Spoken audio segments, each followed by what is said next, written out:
Bom, e durante essa entrevista, falando sobre a regulamentação da reforma tributária, que está em discussão no Congresso, Lula voltou a defender a taxação de carnes nobres. Eu acho que nós temos que fazer uma diferenciação, Silvana. É o seguinte, você tem, sabe, vários tipos de carne. Você tem carne chique, de primeiríssima qualidade, que o cara que consome ela pode pagar o impostozinho. Agora você tem um outro tipo de carne, que é a carne que o povo consome, né? Frango, por exemplo, não precisa ter imposto. O frango faz parte do dia a dia do povo brasileiro. O ovo faz parte do dia a dia, sabe? Então, uma carne, sabe, um músculo, uma fêmea, colchão mole, sabe, tudo isso pode ser evitado. Eu não entro em detalhe porque tem muita gente importante trabalhando nisso. Mas eu acho que a gente precisa colocar a carne na cesta básica, sim. Tá? Sem que haja imposto. Você pode separar a carne, você pode selecionar a carne. Sabe? Você vai comprar uma coisa importada chique, tem que pagar imposto. E aí, Silvio Navarro, sua análise aí sobre essa declaração do presidente Lula defendendo um impostozinho para carne chique? Paula, eu acho que tem alguns aspectos aqui para a gente tratar. Bom, em primeiro lugar, o Lula está preocupado com a subida do dólar, está preocupado com os rumos da economia. Pare de falar imediatamente. Nessa hora não aparece a Janja, que está ao lado dele o tempo inteiro para ditar os rumos do governo? Tira ele do palco, tira ele do microfone. De quem foi a ideia magnífica dentro do PT, dentro do governo, de deixar o Lula dar uma entrevista por dia? É evidente que isso vai ter um efeito catastrófico na economia. E aqui eu estou falando como pagador de impostos, como cidadão, como brasileiro, não como quem está torcendo para que o PT, para que os planos do PT para destruir o país sigam adiante. Pois bem, esse é o primeiro ponto. Pare de falar. Ele não sabe o que ele está falando, ninguém entende ao certo o que ele está falando, ora pela dicção, ora pelo momento Joe Biden, onde as ideias parecem confusas, ele se perde entre uma frase e outra. Um dia ele diz que é necessária a picanha, no outro ele quer taxar as carnes nobres, depois ele manda as pessoas comer frango. Me lembra, a gente citou já aqui na época da Dilma, né, a campanha... pré-campanha à reeleição da Dilma, tinha lá o Márcio Holland, que era da FGV, secretário de Políticas Econômicas, foi dele a ideia, depois se arrependeu, criticou muito o governo Dilma, do qual participou, mas a ideia de trocar a carne pelo ovo, talvez as pessoas que tenham alguma memória do governo Dilma lembrem. Bom, outro dado aqui, pegando um pouco do que o Augusto falou no comentário agora há pouco, o cenário que o Lula assumiu em 2013, em janeiro de 2003, mais de 20 anos, era um cenário completamente diferente. Nós tínhamos um país arrumado pelo governo Fernando Henrique Cardoso. E para ser eleito presidente da República, além de toda a maquiagem eleitoral do Duda Mendonça, o PT apresentou uma carta aos brasileiros. O PT apresentou ao mercado e ao empresariado a figura de Antônio Palocci, que foi muito bem recebida. Teve o Henrique Meirelles, que o próprio Lula citou agora. O PT não chegou colocando o pé na porta. Depois descobriram a corrupção. Depois descobriram que era uma república sindical, a república da companheirada, aumento do gasto público, aumento do gasto corrente, cargos e mais cargos para a CUT. Mas isso aconteceu depois. Agora, quando o PT volta para o governo Lula 3, é tudo ao contrário. O país estava arrumado, você citou a desvalorização do real, a quinta moeda que mais se desvalorizou no ano passado, nos últimos 12, no período. Pois bem, no último ano do governo Jair Bolsonaro, o real se valorizou, estava entre as moedas que mais se valorizou. Então, algo aconteceu nesse interim. Por quê? Porque o PT chegou com o pé na porta, tirou o Paulo Guedes, né? Sai aquela política econômica do Paulo Guedes, da equipe austera do Paulo Guedes, para entrar um governo que não tem responsabilidade fiscal alguma. O rombo fiscal aumentou. O déficit primário bateu 280 bilhões nos últimos 12 meses, né? Aquele pagamento dos juros da dívida, o déficit primário, para falar só de um dado. Você já falou da moeda. Bom, Vamos continuar. Ele falou que há aumento de empregos. Não é o que os números dizem. Os números apontam oscilação. A economia segue com alguma rédea por causa dos setores que ele ataca, sobretudo o agronegócio. Então, é preciso jogar luz em determinada hipocrisia que está acontecendo. Outro ponto, críticas frequentes ao presidente do Banco Central. Olha, o que se fala hoje no Congresso Nacional, tá? Entre ontem e hoje. Por que ele não antecipa o nome do futuro presidente do Banco Central? Ele pode fazer isso, dar ali uma dica para lá, uma dica para cá, mas não. Então, qual é a previsão do mercado? De que vem aí um mercadante, de que deve vir aí um Manteiga, de que pode ser muito pior, ou o tal do Galípolo, né, que foi para o final da fila, porque votou junto ali naquela decisão unânime na questão dos juros agora, na manutenção. Pois bem, por que ele não antecipa algo que foi dito? O segundo, Fernando Haddad. O Fernando Haddad ganhou um apelido no Congresso Nacional, que é um personagem da escolinha do professor Raimundo, que era do Orival Pessini, eu acho que é esse o nome dele, era um ator que, inclusive, criou o Fofão, que era o Patropi.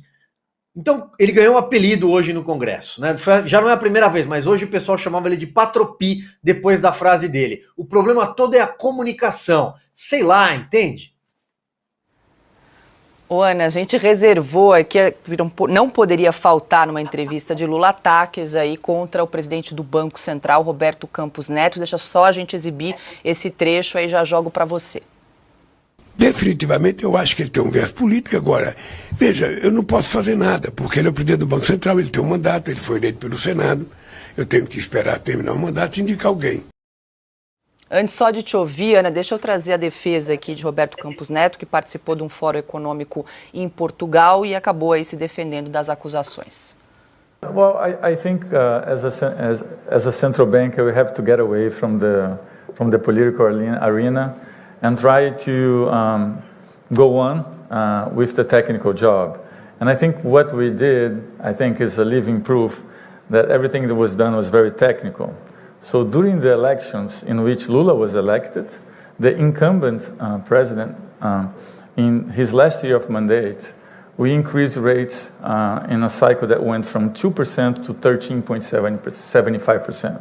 That's the biggest increase in rates in an election year in the history of any emerging markets. So if that is not a proof that you are independent and you acted autonomously, it's difficult to find another example like that. E só para reforçar, né, na decisão do Compom na manutenção da taxa Selic foi unânime, ou seja, todos os 9 participantes, inclusive aqueles que foram indicados pelo presidente Lula, também votaram pela manutenção da taxa. Fatos são coisas teimosas, não é, Paula? E não adianta tentar emplacar essa narrativa de que o presidente do Banco Central é malvadão e por causa dele estamos nessa situação. O Silvio trouxe uma ideia muito boa. Por que ele não tenta acalmar o mercado trazendo uma lista de possíveis nomes para o Banco Central?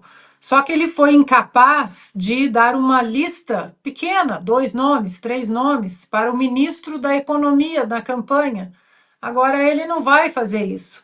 O que às vezes até levanta, né, a ideia de: será que ele não está fazendo isso tudo de propósito? Será que ele não quer que o dólar, né, pegue aí uma carona num foguete, não pare de subir? Ele que é tão amigo de banqueiros, né, das grandes empresas amigas do rei, mas enfim, isso são conjecturas.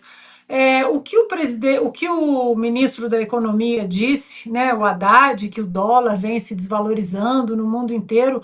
O Piotr está aqui, vai lembrar muito bem disso, que ali no final dos anos 90, né, quando o euro foi introduzido nos mercados financeiros mundiais, depois, né, nos anos 2000, a própria China depois se estruturando como uma potência global, muito se especulou na época: não, agora o dólar vai cair, né, as bases sólidas do dólar, elas não serão tão bem estabelecidas assim.